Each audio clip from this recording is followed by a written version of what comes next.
Network News. Dead on arrival sa pagamutan ang isang caretaker ng fish cage matapos matagpo ang palutang-lutang sa kahabaan ng Agno River na sakop ng barangay Balocok, Lingayen noong umaga ng Sabado, ika-9 ng Mayo.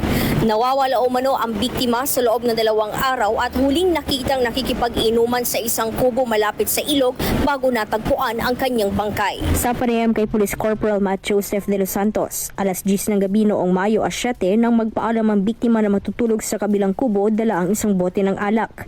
Madaling araw naman nang makarinig ng kalabog sa tubig ang kainuman ng biktima, ngunit hindi na niya ito pinansin. May 7, mga oras na 10 PM po ng gabi, nag-inom po siya. Nag-inom po sila, tapos pagkatapos po nilang nag-inom, yung victim po, si John Ray Atencio, is nagpaalam na po na doon po matutulog sa kabilang kubo na kanilang binabantayan fish cage. Makalipas ang mga ilang oras po, ma'am, may narinig po siya na parang kumalabog sa tubig. Hindi na po niya pinansin. Makalipas ang 2 araw, bangkay na ng matagpuan ng isang mangingisda ang biktima sa ilog. Hinihinalang posibleng dahil sa kalasingan kaya nalunod ang biktima.